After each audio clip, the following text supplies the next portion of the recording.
అన్న మీ పేరు? నా పేరు సుధాకర్. ఏపీలో ఎన్నికలు వస్తున్నాయి. ఈసారి ఏ పార్టీ అధికారంలోకి వస్తుంది అనుకుంటున్నారు? ఈసారి సంకీర్ణ ప్రభుత్వం రావాలని కోరుకుంటున్నాం. ఎందుకన్నా? అభివృద్ధి పథకాలు ఏం లేవు, అభివృద్ధి అనేది లేదు.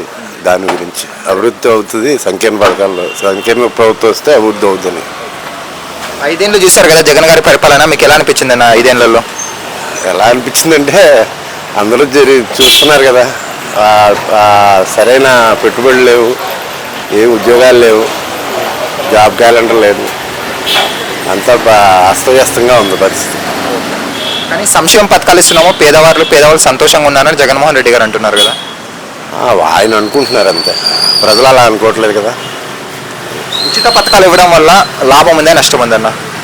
ఉచిత పథకాలు ఇవ్వడం వల్ల లాభం అనేది లేదు, నష్టమే ఎక్కువ జరుగుతుంది. ఎందుకని అన్న? వర్క్ చేసేవాళ్ళు వర్క్ చేయడానికి వెళ్ళట్లేదు కదా, పథకాలు తీసుకుని కొద్దిగా సోమరిపోతుల్లో తయారవుతున్నారు. మరి చంద్రబాబు నాయుడు గారికి వచ్చినా కానీ ఆ పథకాలు కంటిన్యూ చేస్తా అంటున్నారు కదా ఆయన కూడా కొన్ని. ఆయన చేసే థియరీ ఏంటంటే అడ్మినిస్ట్రేటివ్ బాగుంటుంది.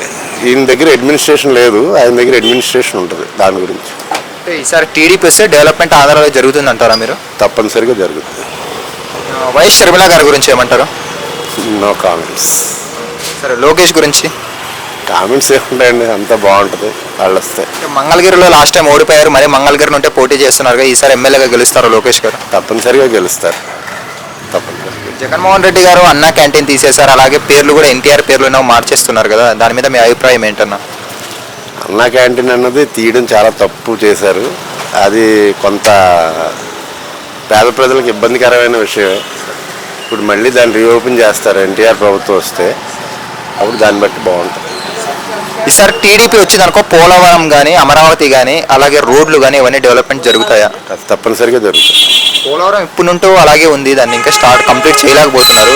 టీడీపీ గవర్నమెంట్ వస్తే కంప్లీట్ చేసే అవకాశాలు కనిపిస్తున్నాయి. అసలు టీడీపీ గవర్నమెంట్లో 75% కంప్లీట్ అయింది, మిగతా 25% అలా పెండింగ్ ఉంది. కానీ 5 సంవత్సరాల ప్రభుత్వంలో 5% కూడా చేయలేకపోయారు వాళ్ళు.